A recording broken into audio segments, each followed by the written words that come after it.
Hi friends, welcome to my classroom. বন্ধুরা, এই ক্লাসটি ক্লাস 6 এর অঙ্কের ক্লাস। আর এখানে আমি কোষে দেখে 1.5 এর এক দাগ থেকে পরপর সব অঙ্কগুলো করব। তো শুরুতেই বলবো, আমার চ্যানেল প্রথম হয়ে থাকলে অবশ্যই চ্যানেলটি সাবস্ক্রাইব করবে এবং ভিডিওগুলো অবশ্যই তোমার বন্ধুদের সাথে শেয়ার করবে। আর যদি ফেসবুক থেকে ভিডিওটি দেখে থাকো, অবশ্যই আমার পেজটিকে লাইক করবে ও ফলো করবে। আর কী ধরনের ভিডিও পেতে চাও বা কোন পেজের অঙ্ক তোমরা পেতে চাও সেটাও কমেন্টের মাধ্যমে জানাও, তাহলে তোমাদের পছন্দ অনুযায়ী ভিডিও আপলোড করা হবে। তো এখানে এক দাগে আছে কোণগুলি ঠিক ঠিক ঘরে লেখার চেষ্টা করি।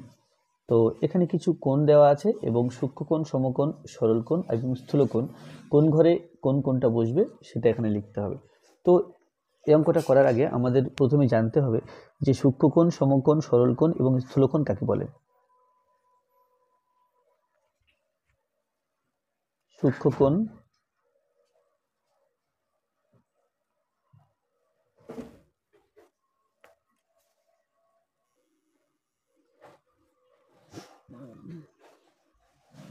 যে কোণের মান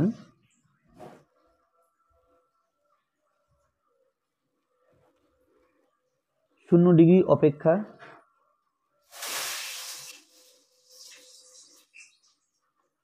বড়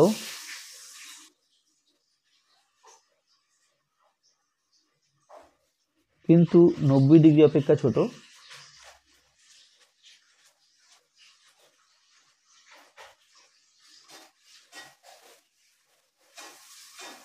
তাকে সূক্ষ্মকোণ বলে।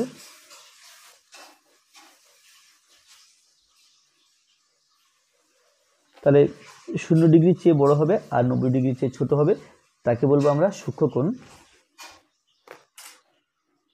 2 সমকোণ,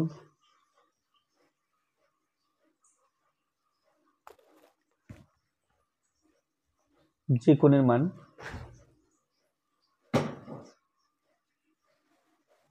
90 ডিগ্রি এর সমান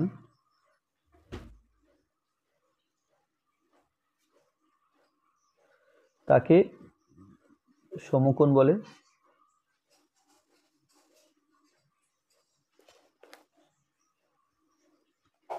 আর তারপরে আছে সরল কোণ।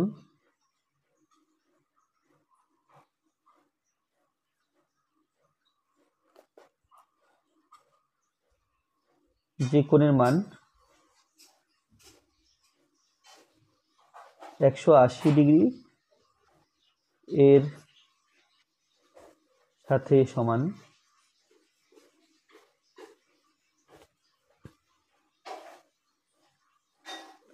তাকে সরল কোণ বলে।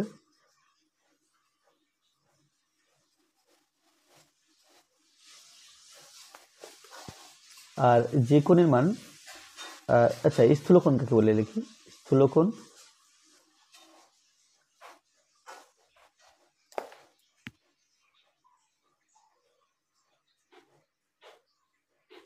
যে কোণের মান 180 ডিগ্রি অপেক্ষা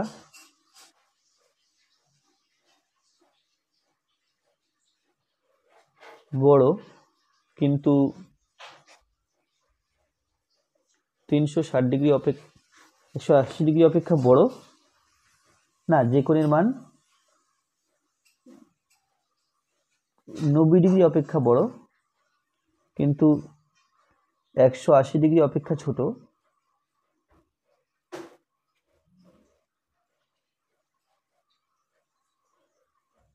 তাকে স্থূলকোণ বলে।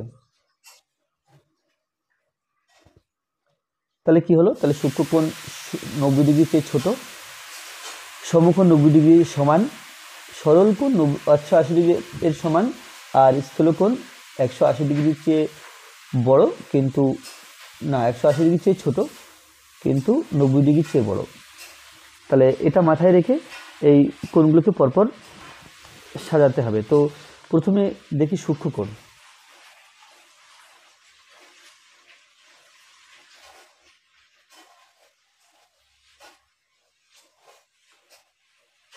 সূক্ষ্মকোণ, সমকোণ,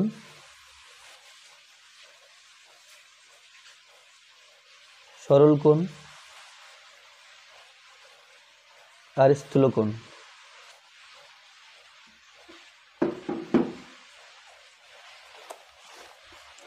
তো এখানে প্রথম 12 ডিগ্রি 90 ডিগ্রির চেয়ে ছোটো, তাহলে এটা সূক্ষ্মকোণ। 22.5 ডিগ্রি, এটা 90 ডিগ্রির চেয়ে ছোটো, তাহলে এটাও সূক্ষ্মকোণ। তাহলে সূক্ষ্মকোণের ঘরে এই যে 12 ডিগ্রি বসবে আর 22.5 ডিগ্রি বসবে।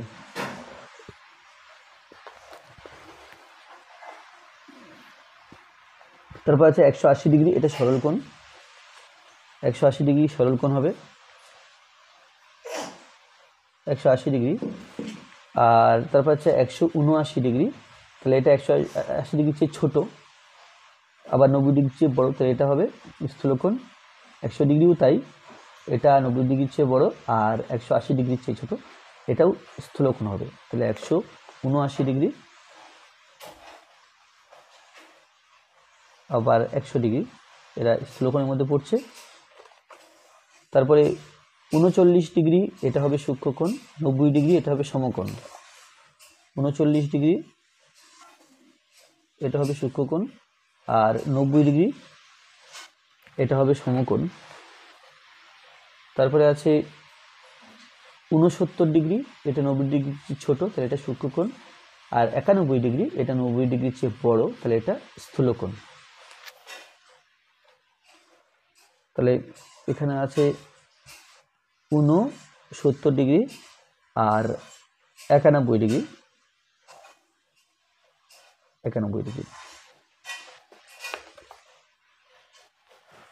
এখানে আছে যে সরল কোণ সমান 2 ইন্টু ড্যাশ, তাই সরল কোণ সমকোণের দ্বিগুণ।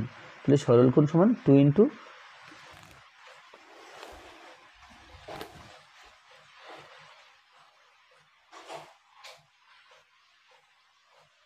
সরল কোণ সমান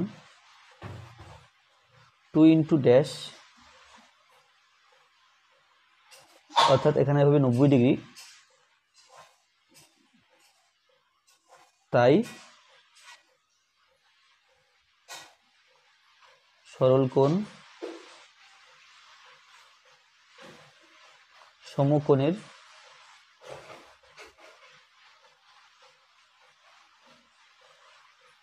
দ্বিগুণ। এরপরে 3 দাগ।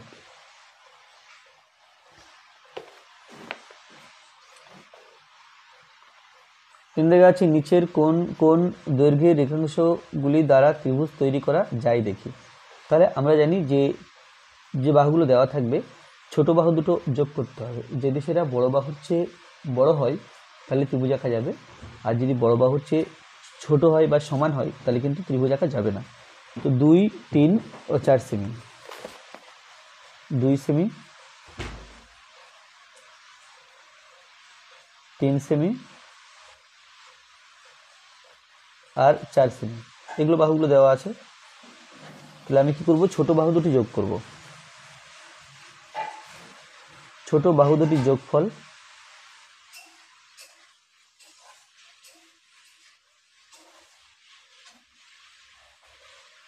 দুটি যোগফল সমান, এখানে 2 আছে আর 3 আছে, সমান 5 সেমি। 2 আর 3 যোগ করলে 5 হয়। তাহলে দেখতে পাচ্ছি এই 5 সেমি আর বড় বাহুটা আছে 4 সেমি, তাহলে এই 5 সেমিটা 4 সেমির চেয়ে বড় হয়ে গেল। 5 সেমি 4 সেমির চেয়ে বড়, তাহলে যখন যোগ করে বড় বাহুর চেয়ে বড় মান পেলাম তাহলে ত্রিভুজ আঁকা সম্ভব। তাহলে এখানে লিখব কি, যে প্রদত্ত রেখাংশগুলি দ্বারা, অতএব প্রদত্ত রেখাংশগুলি দ্বারা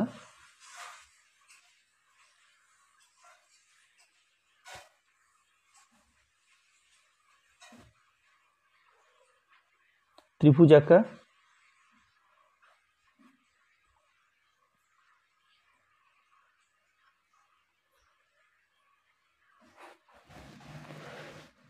আঁকা সম্ভব। এটা ছিল 1A, এরপর 3 বি। 3 বিতে আছে 4, 3 আর 7, 4 সেমি, 3 সেমি ও 7 সেমি।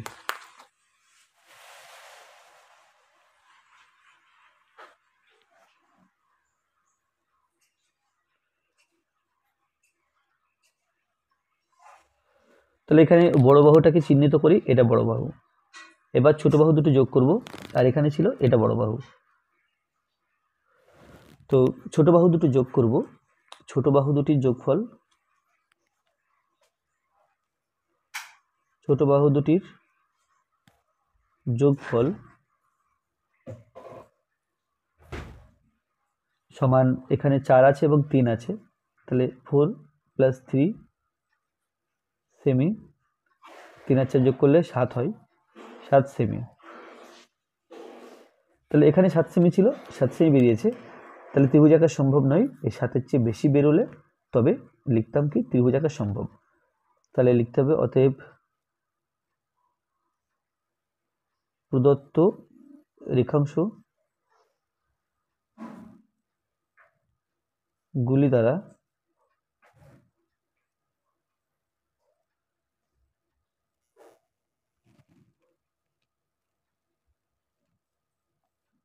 ত্রিভুজ তৈরি করা যায় না।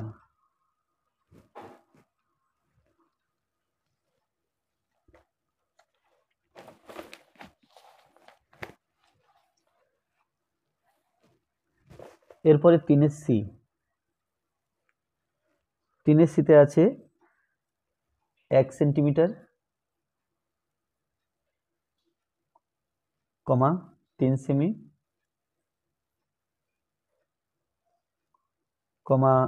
2 সেমি।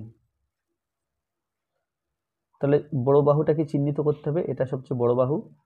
এবার ছোট বাহু দুটো যোগ করে দেখব এই বড় বাহুর চেয়ে বড় হচ্ছে কিনা। ছোট বাহু দুটির যোগফল,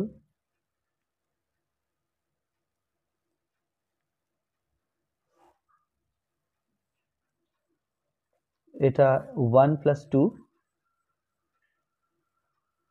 সেমি = 3 সেমি। তাহলে এখানে কি হচ্ছে, এখানে ছোট বাহু দুটির যোগফল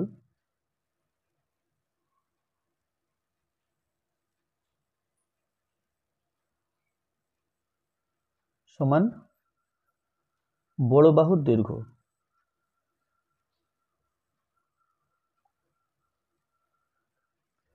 সুতরাং প্রদত্ত রেখাংশ গুলি দ্বারা ত্রিভুজ তৈরি করা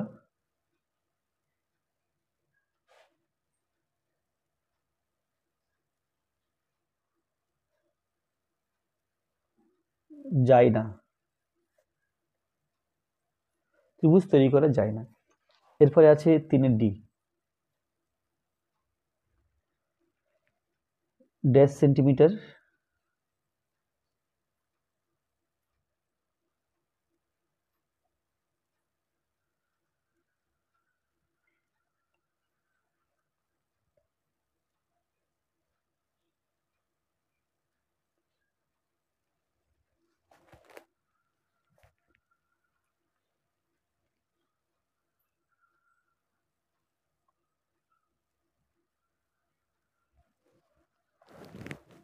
তাহলে এখানে বৃহত্তম বাহুটির দৈর্ঘ্য 5 সেন্টিমিটার, বৃহত্তম রেখাংশটি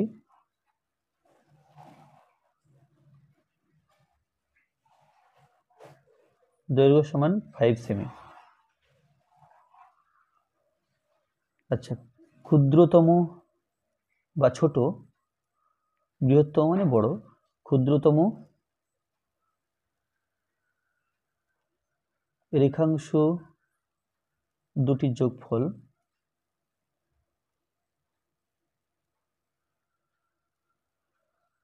যোগফল 4 সেন্টিমিটার আর 2 সেন্টিমিটার, 4 + 2 সেমি = 6 সেমি। তাহলে এখানে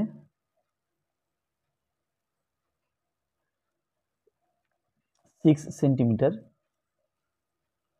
is greater than 5 সেন্টিমিটার। তাহলে কি হলো, এখানে যোগফলটা বড় হলো, বড় বাহুর চেয়ে, তো ত্রিভুজ আঁকা সম্ভব। অতএব প্রদত্ত রেখাংশগুলি দ্বারা ত্রিভুজ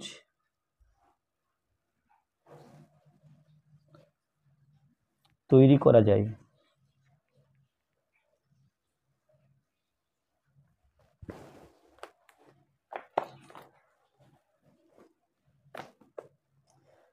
এরপরে 4 দেখাচ্ছে সূক্ষ্মকোণ ও স্থূলকোণ, স্থূলকোণী ও সূক্ষ্মকোণী ও স্থূলকোণী ত্রিভুজ কাকে বলে, লিখি ও ছবি এঁকে চাঁদার সাহায্যে কোণগুলি মাপি। তাহলে আমাকে লিখতে হবে সূক্ষ্মকোণী ত্রিভুজ,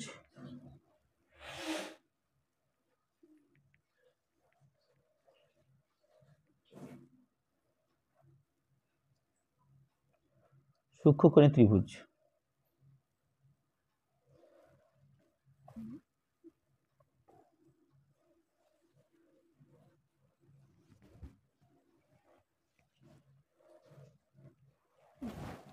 তাহলে যে ত্রিভুজের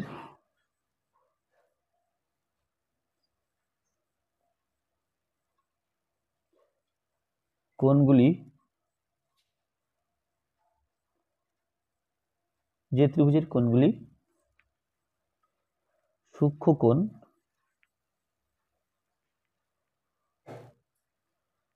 অর্থাৎ সূক্ষ্মকোণ মানেটা বলে দিই, অর্থাৎ 90 ডিগ্রি অপেক্ষা ছোট,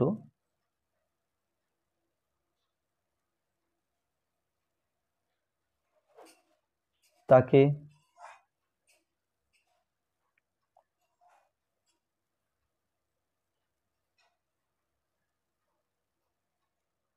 সূক্ষ্মকোণী ত্রিভুজ বলে।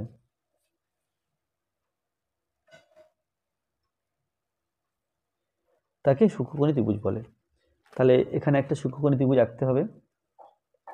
উড পেন্সিল দিয়ে আঁকলে ভালো হতো, কিন্তু উড পেন্সিলের যে দাগগুলো সেগুলো কিন্তু ক্যামেরায় ভালো আসবে না, সুতরাং আমি পেন দিয়ে আঁকবো।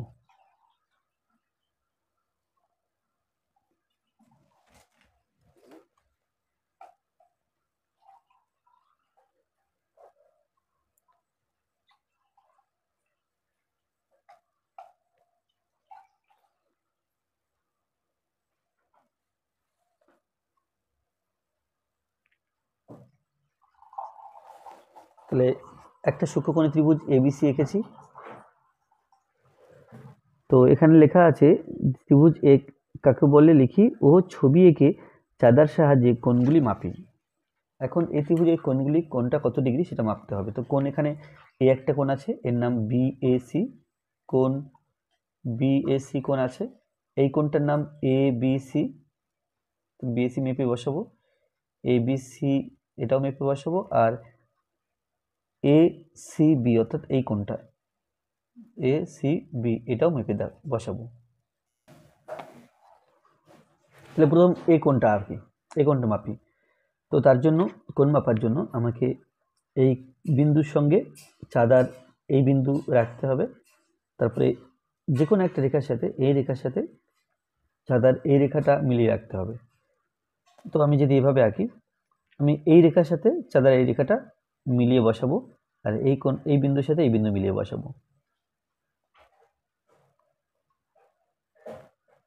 তাহলে দেখো এই রেখার সাথে এই রেখাটা মিলে গেছে।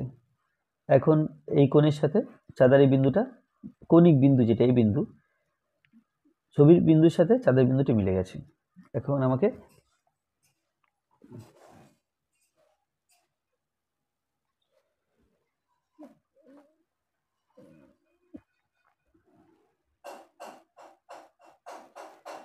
তো এই রেখাটা দেখতে পাচ্ছি, এখান দিয়ে এসে এটা এই 10 20 30 40 50 60 70 80, 80 কাছাকাছি আসে, আর একটু সামান্য বাদিকে আছে, অর্থাৎ এটা 79তে আছে। তাহলে এই যে বিএসি কোণ এটা পেলাম 79 ডিগ্রি। এটা 79 ডিগ্রি পেলাম। এবারে ABC কোণ অর্থাৎ এটা মাপবো, তার জন্য বি বিন্দুর সাথে চাঁদার এই মাঝখানে বিন্দুটা মিলিয়ে বসাবো। এই বি বিন্দু এবং চাঁদার এই বিন্দু আর এই সরলরেখা এবং এই সরলরেখা পরস্পর মিলিয়ে বসাবো।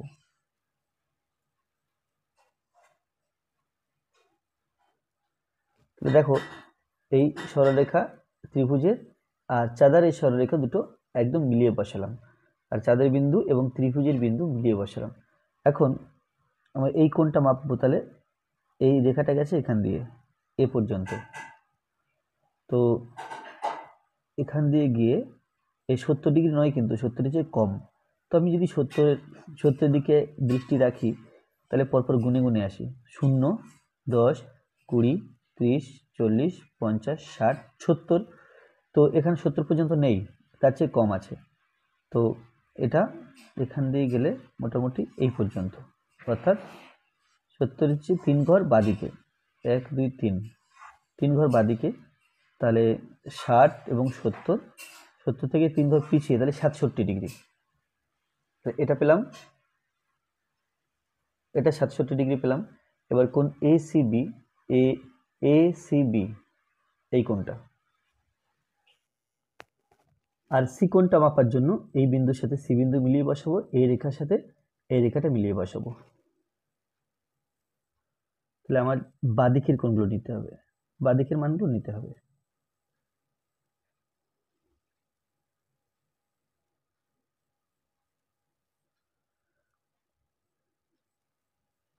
তো এখানে আছে, এখানে 0, 10, 20, 30, আচ্ছা 30, এখানে আছে 35, এখানে আছে 40।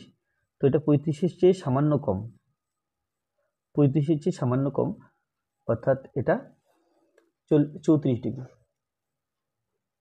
তাহলে এবিসি ত্রিভুজ এঁকেছি এবং তার প্রত্যেকটা কোণের মান এখানে লিখেছি। তো এরপরে স্থূলকোণী ত্রিভুজ কাকে বলে সেটা লিখতে হবে।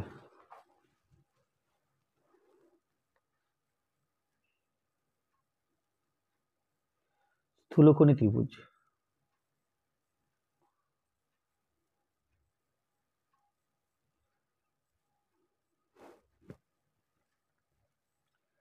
যে ত্রিভুজের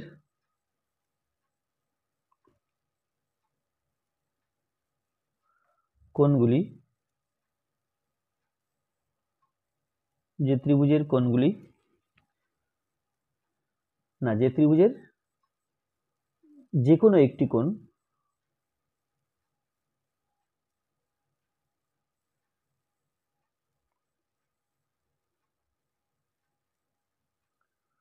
স্থূলকোণ, তাকে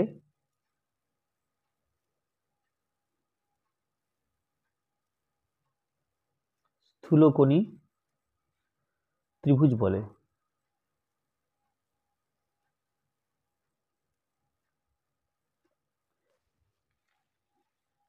তো এখানে একটা ত্রিভুজ আঁকবো যেটা কিনা স্থূলকোণী ত্রিভুজ।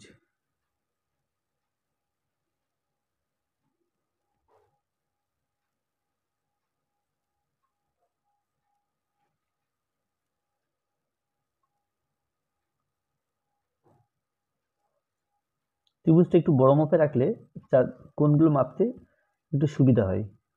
চাঁদার সাহায্যে ছোট মাপলে আন্দাজ করে নিতে হচ্ছে, বাট বড় করে মাপলে ত্রিভুজগুলো, এই ত্রিভুজটি বড় করে আঁকলে, বাহুগুলো বড় বড় আঁকলে আর কোণগুলো আন্দাজ করতে হয় না। তাহলে এখানে এই কোণটার নাম QPR, QPR, এই কোণটার নাম PQR, আর এই কোণটার নাম QRP বা PRQ, PRQ। তাহলে এই কোণ তিনটি নাম মেপে এখানে লিখতে হবে কোণটির মান। এখন এই যে পি বিন্দুতে যে কোণটা আছে, এই কোণটা মাপতে গেলে আমাকে এই রেখার সাথে চাঁদার এই রেখা মিলিয়ে বসাবো, এই রেখার সাথে এই রেখাটা মিলিয়ে বসাবো, এই কোণের সাথে এই কোণ মেলাবো।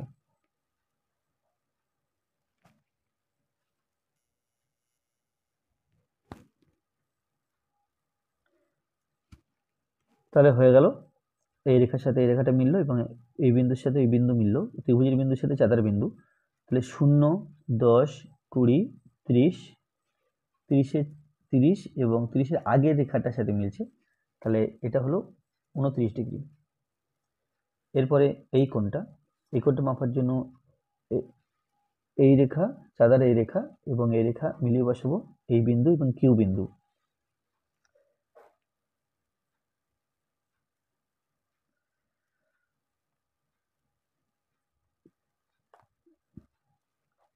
তাহলে এখন কোনটা 0, 10, 20, 30, 40, 50, 60, 70, 80, 90, 100, 110, 120, এই রেখাটা এখানে।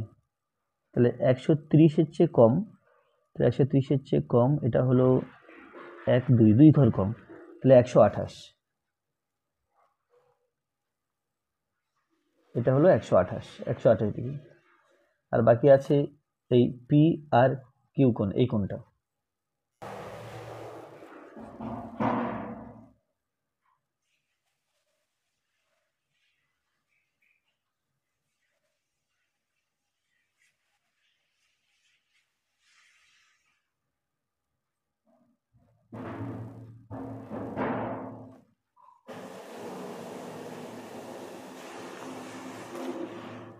আর এই কোণটা বেরোলো এখানে 0, 10, 20, 20-র পরে এখানে 3 ঘর, অর্থাৎ 23, তাহলে এটা 23 ডিগ্রি।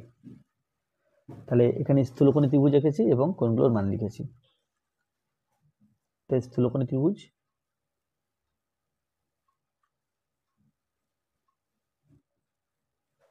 আর এটা উপরে ছিল সূক্ষ্মকোণী ত্রিভুজ।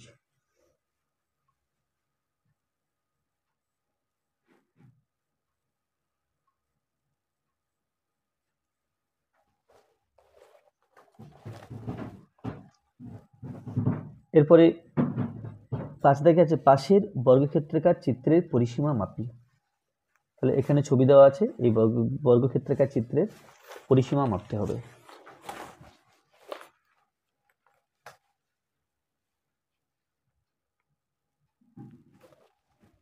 তাহলে ছবিটা আমি খাতায় এঁকে নিই।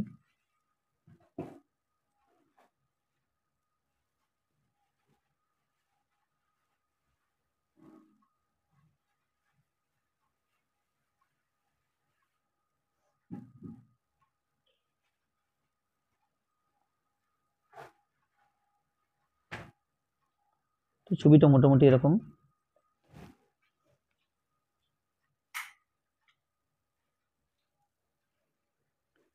এটা কেন্দ্র বলা আছে, এটা আলাদা কালার করা আছে।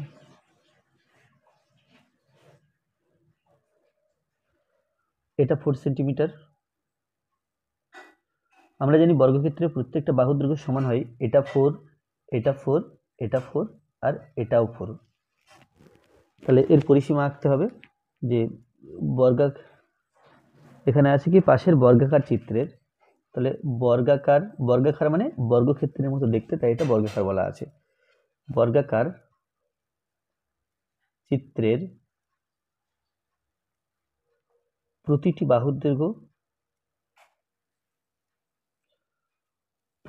বাহুর দৈর্ঘ্য সমান, এখানে আছে 4 সেন্টিমিটার। তাহলে এখানে 4টে বাহু আছে, 1, 2, 3, 4, অতএব পরিসীমা সমান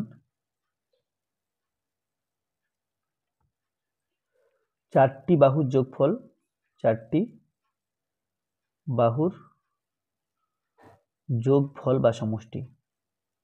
4টি বাহুর যোগফল সমান 4 ইন্টু একটা বাহু 4 সেমি করে, তাহলে 4 ইন্টু 4 সেমি করলাম, এইভাবে লিখতে পারি আমরা, সমান 4 4 সমান 16 সেমি লিখতে পারি, বা লিখতে পারি যে পরিসীমা সমান, তাহলে এই পর্যন্ত লিখলে অঙ্কটা উত্তর এখানে হয়ে গেল। এটা বাড়তি করছি তোমাদের বোঝানোর জন্য। পরিসীমা সমান, এটা কিন্তু তোমাদের করতে হবে না, জাস্ট জেনে রাখো, এটা 4 সেন্টিমিটার, এই বাহুটা হলো, এই বাহুটাও 4 সেন্টিমিটার, এই বাহুটাও 4 সেন্টিমিটার, প্লাস এই বাহুটা 4 সেন্টিমিটার। তাহলে 4টে বাহু নিলাম, তো এখানে 4 আর 4 8, 8 আর 4 12, 12 আর 4 16, 16 সেন্টিমিটার। তাহলে আমরা যেভাবেই লিখি না কেন, এভাবে লিখলেও 16 উত্তর আসবে, এভাবে লিখলেও 16 উত্তর আসবে। তোমাদের যেটা সোজা মনে হবে তোমরা সেটা করবে। পরিসীমা থেকে তাহলে প্রথম এই পর্যন্ত লিখতেই হচ্ছে। এখন পরিসীমা এইখান থেকে এই পর্যন্ত লিখতে পারো, বা এইটা না লিখে এখান থেকে এই পর্যন্ত লিখতে পারো।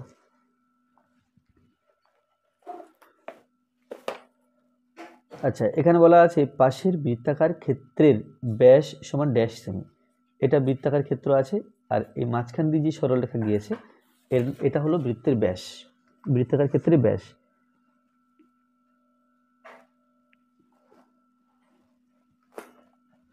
তাহলে ছবিটা আমি পুনরায় আঁকি।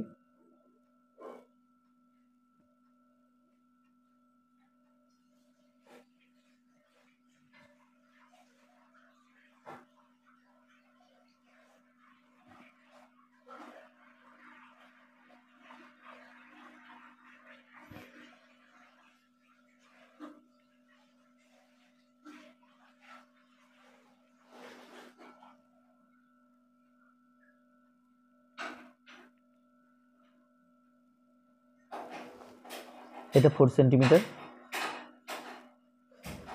আচ্ছা, তাহলে এখানে যে বৃত্তাকার ক্ষেত্র আছে, বৃত্তাকার ক্ষেত্রের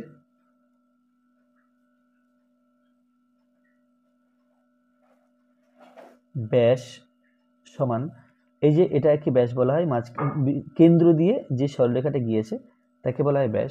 তাহলে এই ব্যাস সমান বর্গক্ষেত্রের একটা বাহু যত লম্বা, এই ব্যাস ঠিক তত লম্বা। দেখো, তাহলে সমান বর্গক্ষেত্রের মানে বর্গাকার ক্ষেত্রের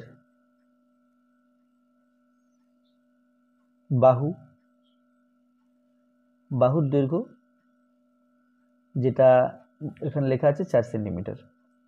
তাহলে এখানে ব্যাস বর্গাকার ক্ষেত্রের একটি বাহু দৈর্ঘ্য, এটা সমান 4 সেন্টিমিটার। তাহলে ওখানে ফাঁকা স্থানে বা শূন্য স্থানে 4 বসবে।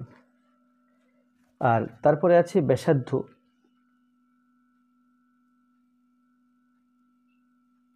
ব্যাসার্ধ সমান, এখানে ফাঁকা ঘর আছে 3টে।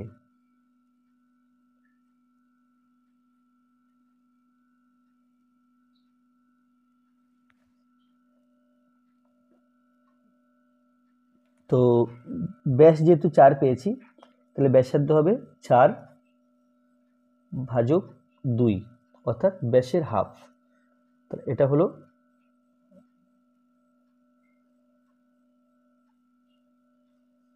তাহলে 4কে 2 দিয়ে ভাগ করলে আমরা জানি 2 হয়, 2 দুগুণে 4, তাহলে এটা হলো 4 সেন্টিমিটার। তো আজকে ভিডিওটি এই পর্যন্ত। ভিডিওটি ভালো লাগলে অবশ্যই লাইক করবে, কোনো প্রশ্ন থাকলে কমেন্টে জানাবে, আর আমার চ্যানেলে প্রথম হয়ে থাকলে অবশ্যই চ্যানেলটি সাবস্ক্রাইব করবে এবং ভিডিওগুলো অবশ্যই তোমার বন্ধুদের সাথে শেয়ার করবে। আর ফেসবুক থেকে দেখে থাকলে আমার পেজটিকে অবশ্যই ফলো করবে ও লাইক করবে, এবং কোন পেজ থেকে অঙ্ক পেতে চাও বা কী ধরনের ভিডিও পেতে চাও সেটাও কমেন্টের মাধ্যমে জানালে তোমাদের পছন্দ অনুযায়ী ভিডিও আপলোড করা হবে। ধন্যবাদ।